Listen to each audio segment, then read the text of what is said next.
Stonehenge is an iconic image in art, music, and literature, and holds a rare position as an instantly recognizable symbol of Britain.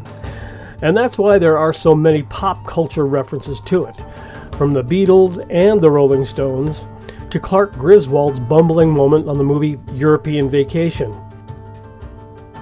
Or what about the epically memorable scene in the classic movie This Is Spinal Tap? Stonehenge is a part of all of our cultures, and it's always fun to see something this iconic with your very own eyes.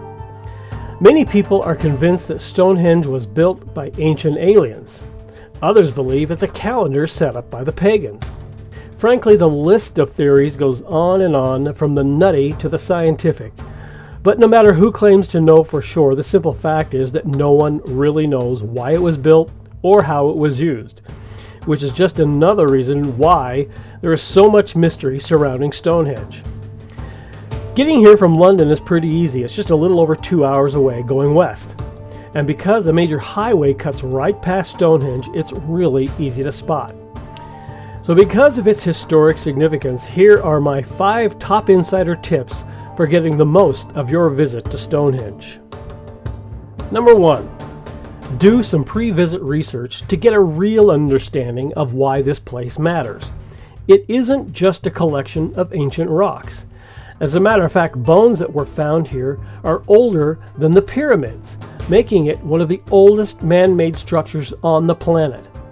I would recommend watching a documentary from the BBC or one from PBS.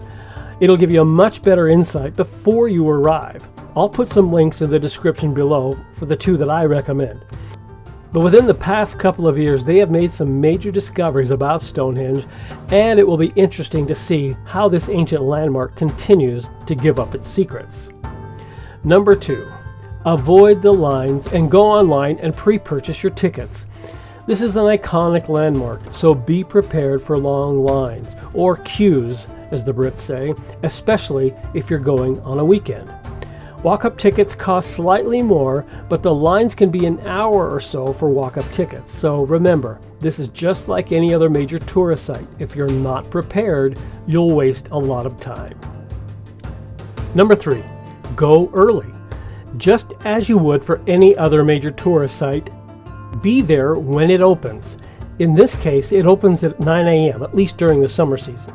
So going early means you'll have fewer people to contend with, and it's also the best time to go if you want some really good pictures, because that's when the light is best. But be warned, we're in Britain, and it rains a lot, so no matter how early or late you go, it may be raining. Number 4. Many don't know that you can view Stonehenge for free from an open access route adjacent to the monument. This is on public land owned by the National Trust, and it takes you right up to the fence about 150 yards from Stonehenge. But remember, the trail that circles Stonehenge is only for those that pay. But if you don't want to pay about $22 per person to get in, or if you're only interested in saying, been there, done that, you could get close enough for a selfie. But you'll have to do a fair amount of hiking to get there because you can't ride the shuttle bus. All you do is pay to park at the visitor's lot and find the trail that takes you through some fields adjacent to the visitor center. It's about a mile hike round trip. There's also a sneaky way to see it, and I'm not recommending it, but you can do it. It's on the 303, where you'll find a small little dirt road right here. And this takes you a lot closer so you can see it from a distance. But be warned, on the weekend, it's hard to get in and out because the A303 gets backed up because of all the looky-loos slowing down to see Stonehenge. But I'm just pointing out that it's there. Number 5.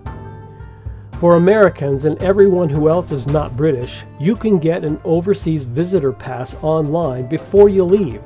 It gives you access to Stonehenge along with over 100 other historic sites throughout the UK.